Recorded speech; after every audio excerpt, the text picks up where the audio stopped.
We still have some people coming in, but I want to be prompt with the time. So we're going to go ahead and kick it off here. So I just want to welcome everybody. Thank you so much for joining us today. There's so many ways you could be spending your time. And I know that we're all so grateful that you've decided to spend it with us today. So before we get started, I want to give you a little background on why we created the webinar. And basically what happened was at the onset of COVID-19 and the shelter in place, the four of us, the panelists, myself, TJ, Vicky, and Shannon, were all receiving a lot of calls and texts with, people struggling, whether it be people in recovery or people just struggling emotionally. And being that we are in this incredible field with so many brilliant presenters, we decided to put together this webinar series. So that's why we're here, as a way to support everybody out there. So before we get to the intros, I did want to go over just a couple of housekeeping things. And that the first is that I do record these and then we publish them. So if you have to leave early for any reason, or you're not able to sit through the whole thing, don't worry about it. We record it. I'll have it up usually by Friday. And then we also invite you to share it with anybody you feel could use the message. Also, we send out a follow-up email that has all our contact info in it. So if after this you find yourself needing more resources or more support, go ahead and get in touch with us, any of us, and we'll be happy to support you however we can. And last but certainly not least, one of my favorite parts about these webinars is the Q&A. So after Adriana's presentation, we're going to do a bunch of Q&A. So what I really want to encourage you guys to do is utilize the Q&A function rather than putting the questions directly into the chat. Just because I don't want to miss any of them in the chat. So at any point during the presentation, you can plug your questions in there and we'll try and get through all of them after the presentation, okay? Let's see, I think that's it. So that being said, for those of you who don't know me, my name is Jeremy Miller and I work with TJ at Conscious Recovery and also at Embodied Recovery, which is an outpatient in Los Gatos, California. And with that, I'm going to hand it over to you, Shannon. Thank you, Jeremy. Well, first of all, I want to say thank you to Adriana for coming on with us. I'm a big fan of Avery Lane, and so I know this is going to be amazing. I'm super excited to learn more about trauma work, and grateful for your time and effort and energy to come share this hour with us all. I work with Discovery Behavioral Health, and we do treatment for adults and adolescents, substance use disorders, dual diagnosis treatment, eating disorders, and primary mental health. And we are in network facilities on East Coast, West Coast, and Texas. And I'm just super grateful to be part of this crew and be able to bring resources to people, which I've been doing actually for 34 long years. Not with Discovery, of course, but just in my career, and totally passionate about the work. And this is just one more avenue that we can share what we are we're just so blessed. We just have a full bucket of resources and we're just blessed with that. So glad to be able to share it with everybody. And I want everybody to share this webinar link for future webinars. That would be my request. If everybody shares it with one person, it would be fantastic. And a new topic every week. So come on. Awesome. Thanks, Shannon. Vicky, you ready? Always. All right. Thank you so much for joining us, Adriana. I can't wait to listen to your presentation. Yeah, as Jeremy said, we were getting lots of emails, all of us, and people reaching out and having a hard time with this. And I know there's a lot of webinars and things going on. I feel like ours is really unique. What I love about it is everybody's invited to it. So the community is invited to it. So if you have people that you know that are struggling, reach out, give them the link so that they can join. I love that everybody has the opportunity to have like 30 minutes of therapy and do some Q&A stuff. And then get tapped into all the resources that Shannon was talking about. Anyways, a little bit about me. I have been in the field for about 16 years. I've worked at several treatment facilities, and now I do interventions. I love what I do, and I also do some case management stuff. And I love the people I get to work with. I love my colleagues. I love this team right here. I love that we all are on the same page about constantly doing outreach into the community and getting people the help they need at any level. So thank you so much. And back to you, Jeremy. Awesome. Thank you, Vicky. TJ, you ready? I am ready. So thank you so much. So incredibly grateful to be connected with all of you. My name is TJ Woodward.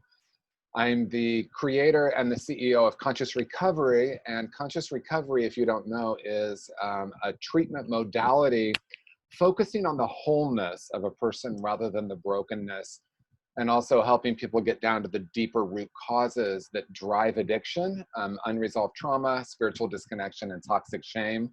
So of course, it's absolutely the perfect day for that because we have Adriana Popescu here. I'm not going to steal the limelight, Jeremy. I know you're going to introduce her, but Adriana is a very dear friend of mine. We've been working together, I think, since 1939 or something like that.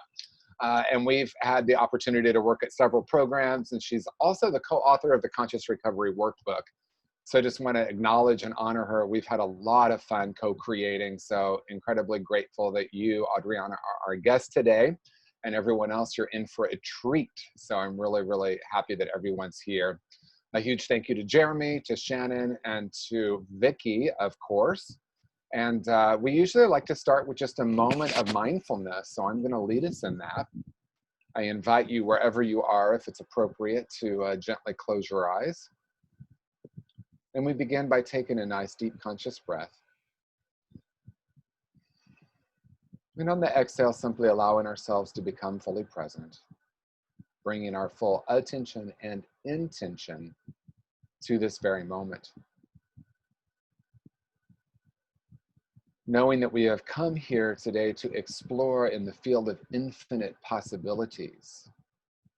Knowing that every word that Dr. Adriana speaks is spoken from her inner wisdom, from the deep wellspring of understanding, of knowledge. And it's received by us, the listener, in that same way, open, curious, receptive. Here to explore how we can be of even greater service to our clients and to the world. So we just take about 15 seconds in the silence with that.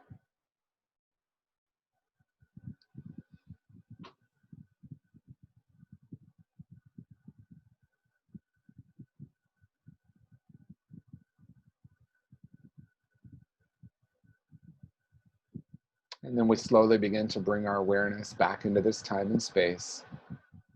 And as it feels right for you, I invite you to gently open your eyes. Wonderful. Thank you so much, TJ. So today's presenter is one of my absolute favorites, Dr. Adriana Popescu, and she is a licensed clinical psychologist and empowerment coach with over 25 years of experience in the mental health field. She is also a certified hypnotherapist, access consciousness facilitator, and a neuro-emotional technique practitioner, having discovered that energy psychology provides incredibly powerful tools to identify and eliminate the deep-rooted causes of suffering and distress. She specializes in treating addiction, co-occurring disorders, and trauma, and has directed a number of innovative treatment programs in the San Francisco Bay Area, in addition to co-authoring the Conscious Being Workbook and the Conscious Recovery Workbook with TJ Woodward. Adriana also has a private practice in San Francisco and travels around the world coaching and facilitating transformational and empowering workshops. She loves to assist people in overcoming their perceived limitations and creating a life of infinite possibilities. Adriana, thank you so much for being here. The floor is yours. Thank you, Jeremy, for having me. Thank you all for inviting me to speak today in these really intense, crazy times that we're in, right? A lot of people have been asking me, what do you make of all of this? And to me, it really feels like we're in a revolutionary time. The paradigms that we've been functioning from, the systems that our society has evolved over time or not evolved over time, have really started to break down, right? The economic systems, the political systems, the just basic way people treat each other, treat animals, treat the planet, all of that. There's so many things that people have been doing for millennia that are destructive, that are unkind, and that are traumatic. And what I see happening in the world right now, especially in the last couple of weeks with what happened in Minneapolis and the subsequent protests and even the rioting and you know, looting, whatever, all of that stuff to me really speaks to the intense trauma that people have endured that is now starting. It's almost like it got, pardon the metaphor, but like the thing that comes to my mind is it's an infected wound that's had all the pus and the yuck, and now it's all like coming out, and it needs to. You have to have the yuck come out in order to create the healing. And that to me feels like the time that we're in is where the infectious gunk in our society, in our reality, within ourselves needs to come out. And so what I see happening, you know, as a psychologist who's primarily, you know, working with addiction and trauma, what I see a lot of is that people right now are having their own unresolved trauma getting activated. And not only personal trauma that you may have had throughout your life, but, you know, depending on your worldview, traumas from other lifetimes, traumas of our ancestors, traumas, you know, that the trauma of slavery and racism that goes back, you know, millennia really, and less time here in America, but certainly, you know, we knew of slavery as far back as in Egyptian times, right?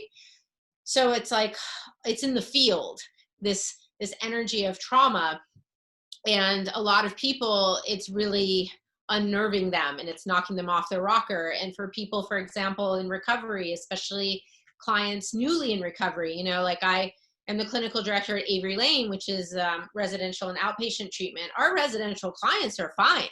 You know, they're like in a nice, safe little cocoon.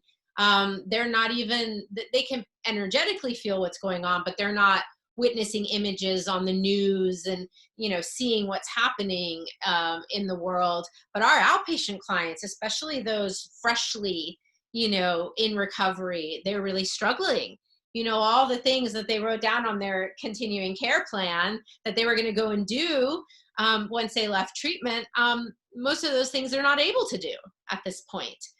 They cannot go and have fellowship in person. They can't go to the gym. They can't do socializing, volunteering, a lot of the things. They may not even be able to work right now, depending on what kind of work they do, right? So it's this incredibly challenging time. And on top of that, from the beginning, I was really actually kind of surprised to see how quickly some people decompensated in the first few weeks of Corona and the shelter in place. I really witnessed a lot of my clients and people connected to the rehab, really, whether it was like a mental health condition, I would see relapses of the mental health condition, I would see relapses of the drug and alcohol condition, and people just a lot of depression, a lot of hopelessness, and even the existential sort of crisis of why am I here? Why are we all here? What are we all doing? All of this stuff, which I'm sure you all are aware of,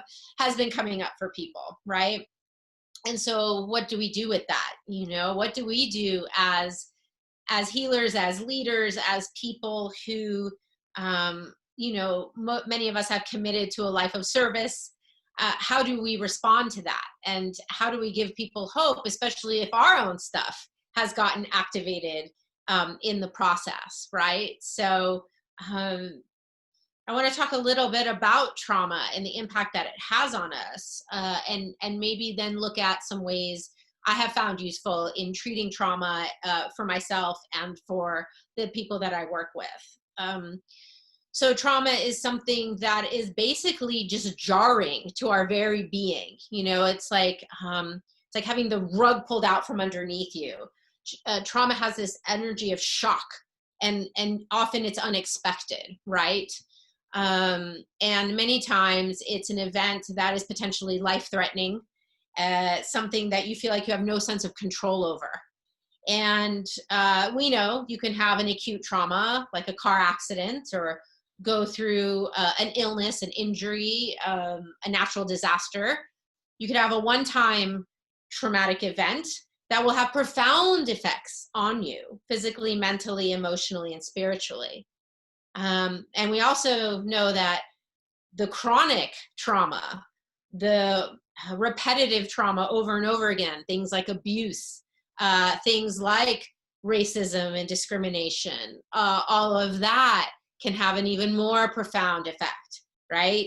The ACEs study, the adverse childhood experiences, right? When you take that questionnaire, the more items you check off of adverse childhood experiences that you had in childhood, even things that didn't necessarily happen to you, but things that you experienced vicariously or witnessed, like violence between parents, or a family member or someone you care about being sick with a mental illness, or another kind of illness or an addiction or whatever, that profoundly impacts you, to the point where as you get older, you're more likely to have health problems of various kinds, right? So we know all this. And but I think that sometimes the public, our clients, don't always realize the effects that trauma has, nor do they even identify things as being traumatic, right? Like when I interview new clients who come into treatment, sometimes as I'm doing my assessment, we'll ask like, well, have you ever been abused before? And they'll say, oh, no, I never got hit, or I never got molested, but, my dad was never around, or, my mom screamed at me all the time. And they don't necessarily recognize that that's trauma. They don't, TJ talks about in conscious recovery, how even the messages that we get from such a young age about how the world is, how, you can't trust anyone and everyone's out to get you. The messages you get from seemingly well-intentioned caregivers, that can be traumatic. I mean, it just comes in like so many different forms and on such a spectrum, from the trauma of being told something unkind one time to the chronic repetitive abuses that get inflicted on us over and over again. Affects us on every level, affects us physically. Like I said, makes us more prone to illness, to health issues of various kinds, affects us mentally in terms of how we see ourselves, how we develop beliefs about ourselves and our worth. And usually, in terms of the limiting, or as TJ calls them, like the core false beliefs, right? That we develop about ourselves, that, well, if these bad things are happening, children have a very simple logic. If I'm good, I get rewarded. If I'm bad, I get punished. So if a child witnesses or experiences bad things, they're going to think it's their fault. They're going to think it must be my fault that this is happening. I'm bad, I'm wrong. I can remember my mom sitting me down when I was 7 years old to tell me that she and my dad were going to get a divorce. And I was convinced it was my fault. I was even thinking of the things that I had done that would make them, like sliding down the banister when I wasn't supposed to, and falling over on a plant and breaking it. And I was convinced that was why my parents were getting divorced. See, a child doesn't understand. They don't have the reasoning. They don't have even the mental capacity yet to understand adult issues and why somebody, might be breaking up. They think that it's all about them, right? So it certainly affects how we see ourselves and how we see the world. The emotional impact of that is anything from shame and guilt to depression or anxiety. Trauma over time has a huge impact on the whole fight, flight, staying in this heightened state of like sympathetic nervous system arousal. I want to say a little bit about, come back to that. And then the other piece that sometimes I think we don't look at in traditional treatment is the spiritual impact. What does it do to someone's sense of self, like on the more spiritual level, their sense of connection to themselves, to their bodies, to the earth, to the people around them, and on a bigger level to the universe, higher power, whatever that means to them. What does it do when you have these traumatic experiences? How does that impact you on that spiritual level? Well, usually what happens is there's a cutoff, there's a disconnect, there's a shutting down, right? It's not okay for me to be me, because if I'm being me, I'm being happy and joyful and being loud and having fun, I get yelled at, I get hit, I get abused in some kind of way, perhaps. So I learned that it's not okay to be me, and I have to turn that down, and I have to put on instead like a mask or a person. I either need to sit down and shut up and just kind of shut it all down, or maybe I need to put on a persona of being perfect. And look at me, I'm, Little Miss Sunshine, I'm the perfect A student, or whatever it is. But we end up cutting off our connection to ourselves, which of course then, in a holographic kind of way, creates that disconnect on every level, right? So this is what I see happening with trauma, is that there's this multi-levels and layers of it that are so complex. And now we know all this science, starts really understanding the brain and how it works. We recognize that, when we have traumatic experiences, it impacts the way that we function. This fight, flight, freeze mechanism that we have that allows us to survive, maybe a bear attack in the woods. Should we be confronted with a bear and we need to like fight it or run from it or play dead? Great survival mechanism if you are facing a bear in the woods, but not so great when you are getting activated in your day-to-day life. When someone, your boss, like comes at you with a certain tone of voice, and you start having flashbacks of when your dad would yell at you, your alcoholic abusive dad would yell at you when you were a kid, right? Or when you're watching the news and you're seeing these images of protests and, or, someone being a knee to the neck and being killed right there in front of you on the screen, you're seeing that, and it's activating somewhere in your brain this very primal survival instinct that maybe is like constantly being triggered and activated over time, right? So that people are in this constant state of hypervigilance. People with PTSD, right? They have this exaggerated startle response, any little sound. They have a constant fear and dread that something terrible is going to happen. They may even have this sense of, I'm not going to live very long. I'm not going to survive here. All of that is biologically wired into us. And it's the more primitive parts of our brain, the reptilian brain, the lizard brain, as some call it, that is impacted. And now science is telling us that's where addiction as well. Addiction is a disease that's coming from these more subcortical parts of the brain. And so the problem with traditional treatment, like traditional talk therapy, is that we are not accessing the parts of the brain that have been most impacted by trauma, or that are most impacted by the addictive drive, okay? We're dealing with logic and reasoning, which is the prefrontal cortex. It's your human part of the brain. It's the most recently evolved part of the brain.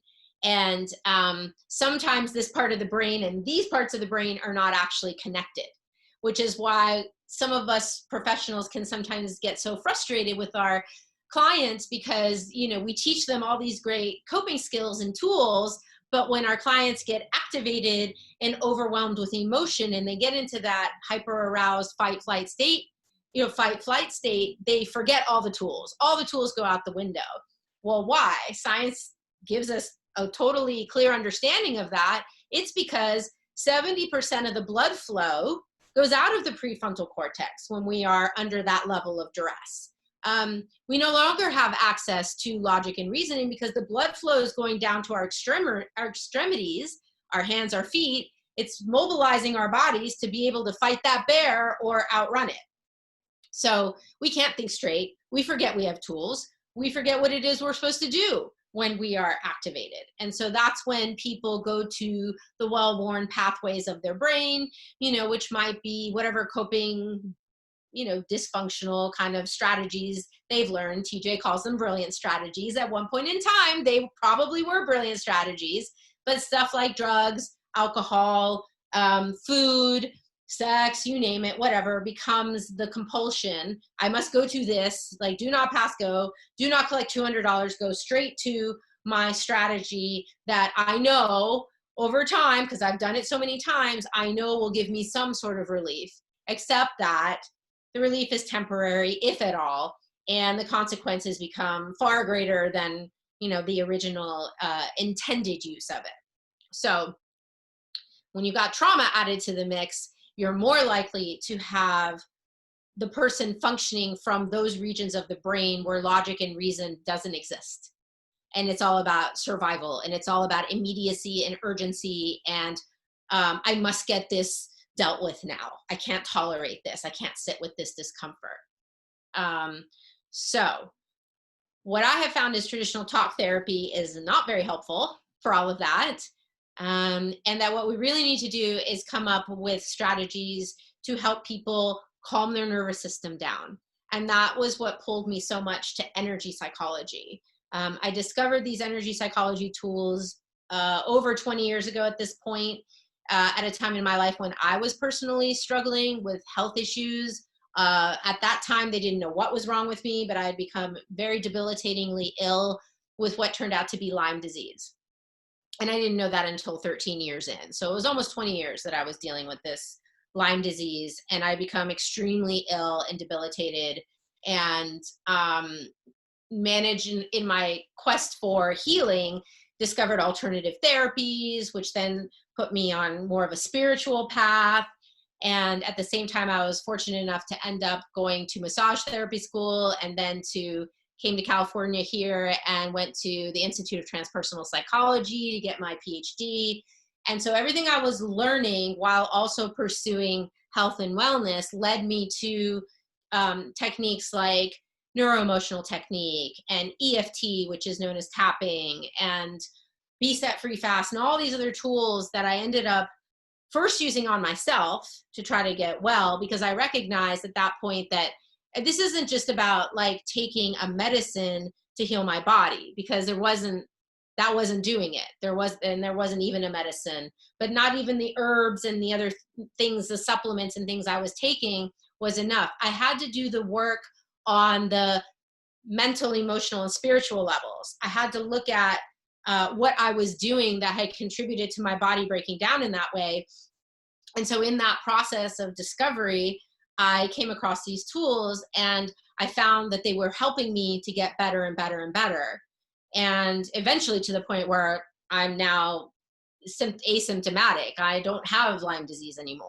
And I did that by using these tools. So then I started working with clients, as I was going through school, and I would have internships and things like that. I would start using the tools. Early on, I started doing addiction work, and I started using the tools with my clients. I even wrote my dissertation on a tool called Be Set Free Fast, and got really good results. So that's how I came into the energy psychology stuff. And now where I'm at with it, 20 plus years in, is I'm absolutely convinced that the only way to really address addiction is by addressing the unresolved trauma, which TJ so beautifully, illustrates in the conscious recovery material. We have to address that unresolved trauma, and we have to address it energetically.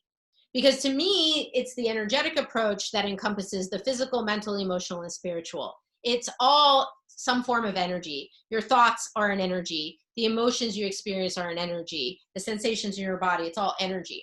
And the cool thing about energy is that it's always moving and in motion. Like if you remember your high school science class, right? Molecules are moving, electrons, all that business, waves, this kind of stuff, right? It's always moving and in motion, which means it's malleable, which means that nothing is fixed.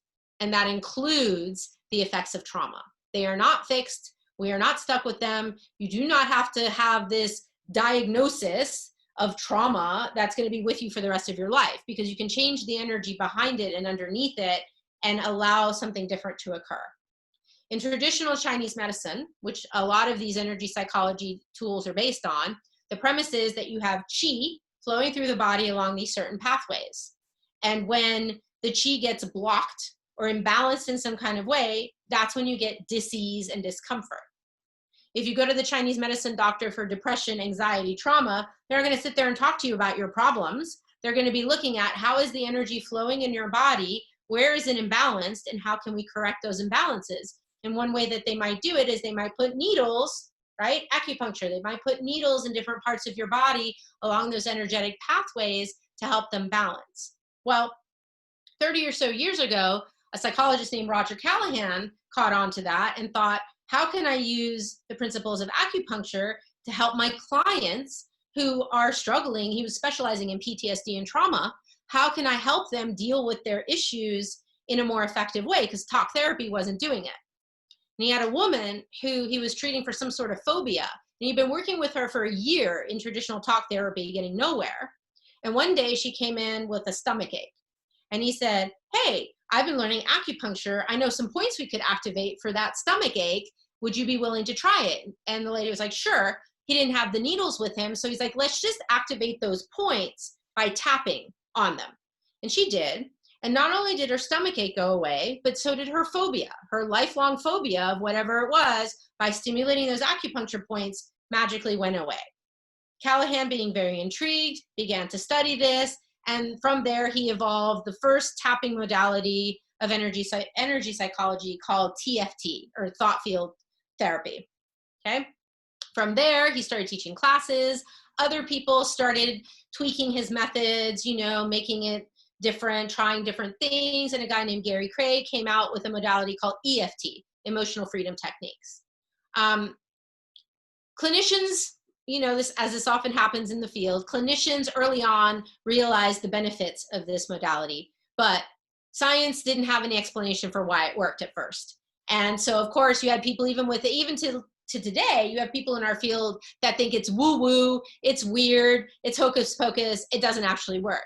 Except that now there's 100 or more published research studies that very clearly explain how it works, because they've now hooked people up to EEGs and they've looked at their brains with fMRIs and they've measured cortisol levels and adrenaline and all kinds of things, to where they now know that when we are doing tapping and these other modalities, where we're activating those, we're accessing and activating those more primitive parts of the brain, now we know that we're telling the amygdala, which is the primary emotional center of our brain.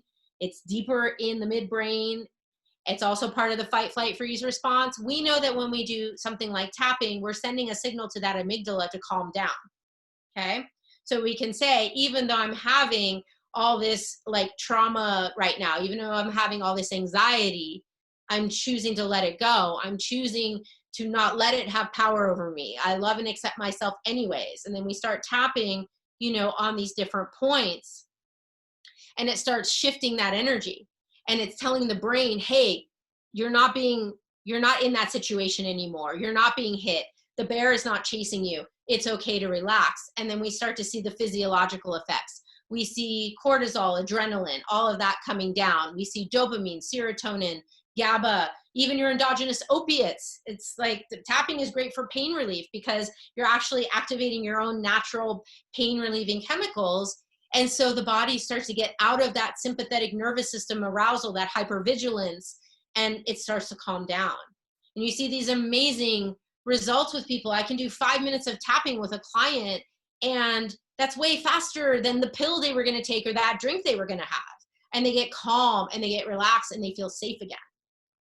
If you can't help someone regulate their nervous system and get them out of that fight flight response, all the other tools are not going to work. CBT is not going to be useful to you at that point. You cannot think about, what is my core belief here that I'm having right now? What is the automatic thought? None of that, all of that goes out the window when they're in that activated trauma response. You have to get their nervous system calmed down first, and then you can use the other techniques. CBT is wonderful. Looking at core false beliefs, absolutely. We have to look at our distorted thinking patterns, but you can't do that. You can't even, when someone first comes to treatment and they're in that detox and they're in that full blown, like, they can't even receive any of the information. How many of you have worked with people in treatment, in residential treatment, where for the first few weeks, like nothing went in at all? But when we start using these tools in the beginning and we help people's nervous systems get calmed down, they can open up. This part of their brain comes back online and they can learn and they can start using tools a lot quicker.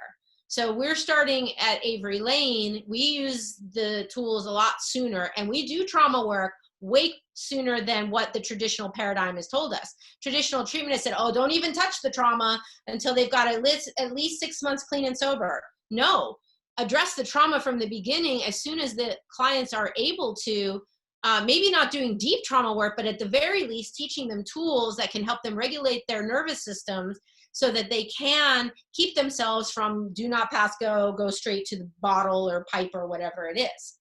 So we start doing that work much earlier on, and we are getting far better results is what we're finding. The other tool that I find really helpful, and then I will wind it down so we can take questions. The other tool that I've been finding super helpful is brain spotting, which is an offshoot of EMDR. That was developed by a guy named David Grand, who was working in New York with thousands of people impacted by 9/11. So heavy trauma. And the brain spotting is really working very similarly to the tapping.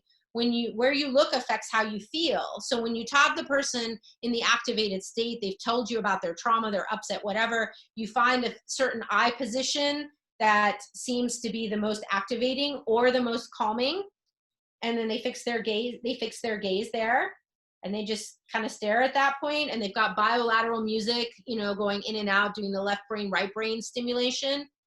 Again, it calms their nervous system down. It gets back, the optic nerve connects back to that subcortical region, the more primitive parts of the brain where the trauma is. You can't access the trauma through this part, the logical thinking part. You get deep into the trauma energy when you're doing this brain spotting. And the other thing that it and tapping both do is that it activates the vagus nerve.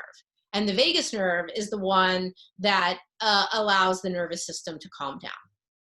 So there's a whole bunch of science. You guys can look that up of how this all works. But I just think it's so key. It's become so clear to me how important it is to address this part of it so that our other interventions and strategies will work. So. Awesome. Thank you so much. That was incredible. Guys, go ahead and load questions into the Q&A. I know I have one right out of the gate, Adriana, and that is, with tapping and brain spotting, are there ways that people can do that on their own? Is that something that people can do solo? And if so, what would that look like? Yeah. So the great news about tapping is there's a huge amount of free information out there. So some of the websites I would recommend for people that hopefully we can put in the links afterwards is EFTuniverse.com. You can download a free manual from there. TheTappingSolution.com. They're great. They put on a free summit every year where they interview a bunch of experts, and they do put out a workbook and all these different things that you can purchase in addition to getting the free stuff, where they have people actually guiding you through different exercises. YouTube has a bunch of videos. There's a ton of info. Oh, and the one that I definitely would recommend is ACEP, ACEP, the Association for Comprehensive Energy Psychology, has a whole page devoted to resources for resilience. And it's all different techniques, including tapping and some other energy medicine type things that you can do to help calm your nervous system down, to work with the energy pathways of the body. So I highly recommend that. They will take that work and do humanitarian work. They'll go to Rwanda, they'll go to places, Sandy Hook, where traumas and natural disasters and wars stuff has occurred, and work with trauma victims with some of these strategies. So it's really easy to learn how to do tapping. And you can also, there's an app. Tapping Solution actually has a free app that you can get that will basically guide you through the basic points, and so I can even show you, if we all, is it okay to do a little experiential thing? Yeah, please. Or do you want me to do that more towards the end? No, that's perfect. Okay, good. So let's all do it right now. So think about something that has brought you some sense of anxiety. Don't pick your deepest, darkest trauma for the sake of, our little talk here. Just pick something that's stressing you out, maybe it's some of what's going on, although I wouldn't go too deep into that, but something that is stressing you out. It's something in your personal life, whatever it may be. Oh, my feline assistant has arrived. So, so get the sense for that. Notice how you feel it in your body. Notice what thoughts it brings up. Notice any emotions that are present. And then get a sense for the intensity of that stressor by rating it on a scale from 0 to 10, where 0 is you're totally relaxed with it, and 10 is you want to run out of the room screaming. Okay? So get a sense for where that intensity is, and then without any kind of words, you can do tapping with words or without words, but in this case, we're going to do it without words. Start tapping along with me. Okay, we start with the karate chop point, which is the side of the hand. And maybe we'll put a breath in with each point that we tap on. So let's all just take a nice deep breath as we gently tap on this point. And then we move to the inside of the eyebrow. So literally like where the eyebrow meets the bridge of your nose, lightly tapping there.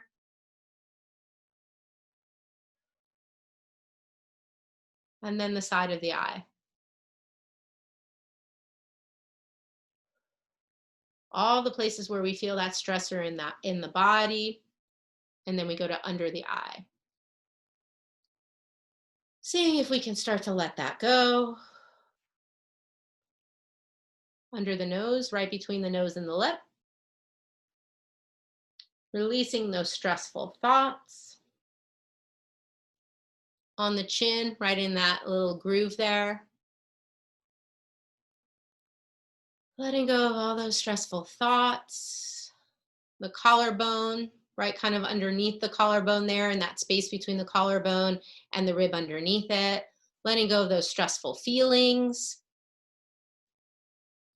Under the arm, so about 4 inches down, kind of below the screen here. Right here, like in your armpit. For ladies, it would be on your bra strap line. See if you can bring in a sense of peace and calm as we let go of whatever that stressor is, and then the top of the head. So I'll do that one more round just without tapping. Just focus on the different thoughts, feelings, emotions that come up as we go back to the karate chop point. Inside eyebrow. Side of the eye. Under the eye. Under the nose. On the chin. Collarbone. Under the arm. And the top of the head.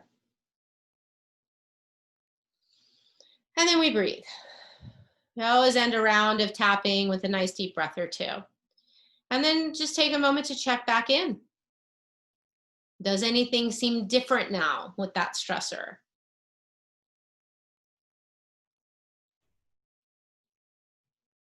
And what do you notice? Jeremy, you're unmuted. What do you notice with that?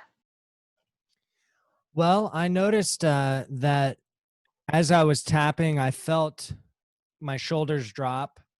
I carry a lot of tension right here. And when I think about things, I feel my shoulders coming up like I'm in a defense kind of. And when I was tapping, I kind of felt the sense that everything was kind of dropping and falling away. And what I think about is like when I feel like I'm stuck in a situation I can't get out of, I get this real tense feeling. And I kind of felt like, no, it's okay, because right here is okay. That's what was kind of affirming. So that was really great. Yeah. So that's the way I tend to teach it to clients to do it for themselves, is more as like, I think of it like a volume knob. Tapping is a good way to dial down the intensity of whatever anxiety, stress, discomfort you're experiencing. Now, if I was doing a session with somebody, then I might look at like what you said, Jeremy. Well, this feeling of defense and needing to protect yourself, where's that coming from? When have you felt that way in the past? When was the first time you experienced that? Was there some trauma associated with it? And then we would do the work around the trauma with the tapping until we could get that calm and neutralized, so that you don't keep getting reactivated back to that original trauma. That's how I would use it more therapeutically. But as a self-soothing mechanism, especially for the times that we're in, just that alone that we did is great. And then, of course, the more specific you are, the better, right? Whatever, you know, your specific trigger is, you want it to be individualized to you. Awesome. Thank you so much. That's wonderful. Okay, let's see. So we've got some questions going on now. So this first one says, I'm 4 decades plus alcoholic and I'm in recovery for almost 9 years. Congratulations. That's awesome. I work in peer support today, and for the last 2 months, I've been attending several business webinars. 95% of these organizations are going on like it's business as usual. It is going to be just awful, and the disease is just smiling. HR struggles mightily with addiction recovery, maintenance, and aftercare. How much of a storm will surface, and are any of you folks working on therapeutic platforms, and can I help in any way? Okay, so what I'm getting from that, and correct me if I'm wrong, is the fact that HR struggles so much with addiction and continuing care, and how are we working with that? I mean, all of us work in treatment in one way or another. So, I mean, in our follow-up email that we'll make sure to put all our resources. I mean, we've got individual counseling to residential treatment for women, interventions, mental health. I mean, we've got the whole gamut just with who's here right now. But panelists, do you guys have anything on that question that you'd like to share? It's kind of a big question. It is. I think it speaks to a system where, you know, the corporate structure of America doesn't really support its employees' health and particularly their mental health and well-being. And I do see that changing. I do see some of the more progressive companies, maybe like Google and things like that, where they do have programs for their employees, wellness programs. You know, they'll bring in a massage therapist, they'll bring in they'll have on-site counseling, stuff like that. I would love to see more of these kinds of tools get into the hands of those systems, but I know that there is a movement more towards that. Yeah, and Jeremy, I'll speak to that too. I mean, what Adriana said at the onset of her presentation, which is so powerful, systems are breaking down right now. So as much as it may be true that there's a consciousness of wanting to go back to normal, there's also this huge opportunity. And I think that employers, you know, these large companies are going to experience more of their staff having mental health issues, addiction issues, and needing more support. So I think there's an opportunity for a shift. But I also want to speak to one other thing, because I kind of lit up as Adriana was speaking and even hearing the questions. How many treatment programs are going back to business as usual, right? So I want to also encourage those of us that are on this call and in this industry to ask how we can really look at that profound question you asked too. Are we as an industry wanting to go right back to the way things were, or do we also need to look at new modalities, new ways of treating our clients? I think the number one thing that really was profound for me, what Adriana said, was at Avery Lane and at a lot of other treatment programs, we're recognizing that we have to treat trauma right out of the gate, not digging in and working with the deep trauma, but helping people be able to regulate. So of course, will give a plug for conscious recovery too, because Avery Lane is a conscious recovery program. So new modalities, new ways of treatment are also needed, because I do think our industry is taking off right now because people need support. And I think it's going to be like just massive, the need in the next few months. So I think it's also an opportunity for us to say, what can we do differently rather than going back to business as usual? Yep, I couldn't agree more. Yeah, I have to agree 100% with TJ on that.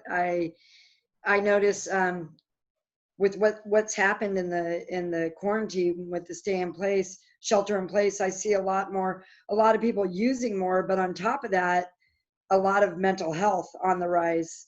And what I like to see happen right now, and what I think needs to happen, is the mental health needs to be addressed before the substance abuse can be addressed. because we have to get people into focus. And so I agree with you, Adriana, on getting to the trauma and getting to all of that right away, so the clients can actually sit in group and focus and get the tools for the rest of it after the mental health is taken care of. I just, my interventions are completely different right now than they have been in a long time.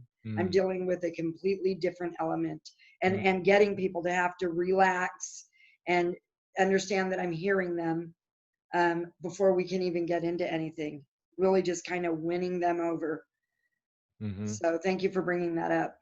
Yeah, good question. Thank you. Okay, so let's see. This next one is, okay, we've got some going on in the chat. Let's see. Okay. I've been 5 months clean and I'm struggling with support in person. I live in Toronto and I'm scared that being home a lot will lead me to relapse.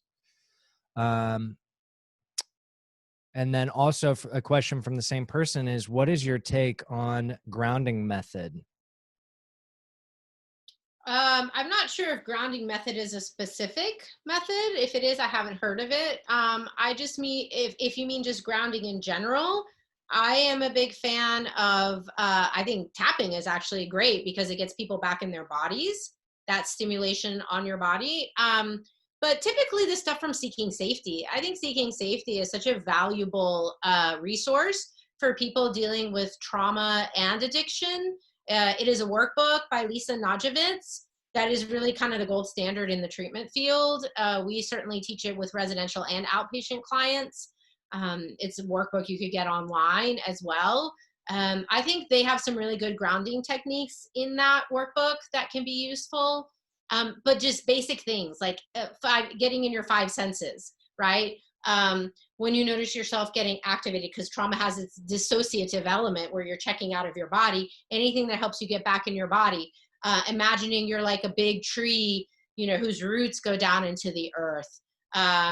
Someone there I can see in the chat is saying Qigong. Yeah, any kind of movement, yoga, but even just like, what can you touch? What can you smell? What do you see around you? Even just doing basic things like that can be very grounding. I agree. And also, you know, another part of that question was that she says, I've run out of coping skills. I find them extremely repetitive. So what I'd like to offer, I'm going to send this person my email address, email me, and I'm going to send you a copy of Conscious Recovery. And we do conscious recovery meetings every week, and it is very different.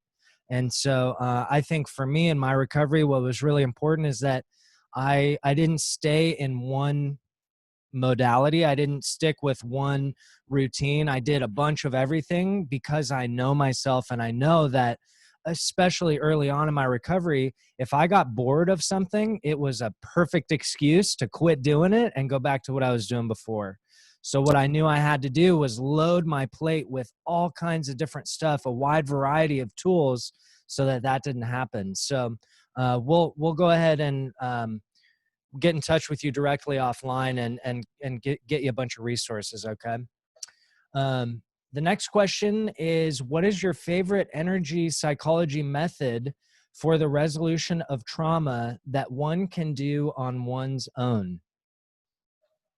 Well, I would go with tapping. I mean, EFT, but I do caution people to, I caution people to do trauma work on their own. My general suggestion for people is to do it with a trained professional who knows how to do trauma work, because sometimes you can get in over your head. I mean, even me myself, when I first learned some of the modalities, I was trying to treat myself for like every horrible thing that had ever happened. And I kind of flooded myself and got overwhelmed. So I'm more inclined to say to do the trauma work with those modalities with someone else's support and guidance. But tapping and brain spotting are my 2 current favorites. Awesome. Okay, let's see. Next question. This could be for all the panelists. Have you heard of a residential program for older adults that is PTSD but not addiction related? Right now, everything I've looked into is shut down. Shannon, anything coming to mind? Yeah, actually, there are a number of primary mental health programs that we work with, and I'm probably familiar with the person that might be asking this. So as long as there's an ability to travel from a location, because the resources are not plentiful, not only in California, but they're also slim in the United States for primary mental health, specifically for depression and trauma treatment. And then also, if insurance funding or private pay ability is not completely limited, then, I mean, that's one thing that's restrictive if we have to look just under certain insurance contracts. But other than that, yes, I do actually have resources, but just minus sticking with certain insurances. I guess that becomes challenging. Mm-hmm. Okay, yeah, great. Yeah, and you can message any of us privately. I mean, I know that of all of us, I think Shannon's got just this incredible network of programs and professionals. So get in touch with Shannon or any of us, and we'll definitely help provide some resources. Let's see. Any other questions? I'm checking the chat, make sure nobody got left out. Yeah, people just seconding on the Qigong. I agree 100%.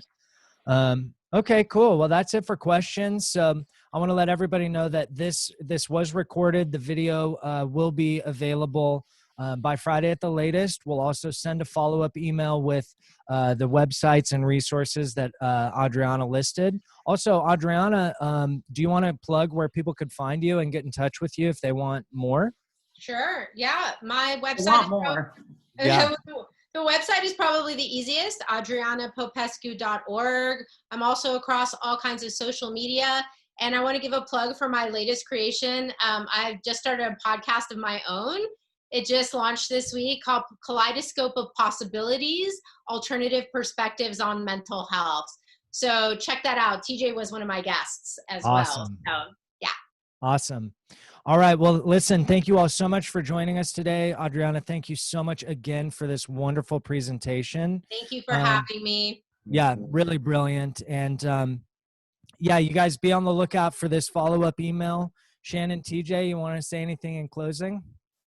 Just thank you so much, Adriana. Really super grateful for your energy and your perspective and your resources for everybody. Yeah. Thank you. Yeah, and thank you, of course, always. Thank you, Adriana. I just feel like you and I, we could just talk for hours. Oh, wait, we do just talk for hours. Okay, so we could keep talking for hours. So thank you for your energy, for your wisdom. I love your mind. You're brilliant, and I appreciate that. And then most of all, thank you to everyone who is with us today, and thank you for sharing this. We're so incredibly grateful. In our world right now, in our field, in our personal lives, connection is so important, and so is community. So thank you for being a part of our community. Awesome. Thank you all so much. We'll see you guys next week. Bye. Bye. Thank you.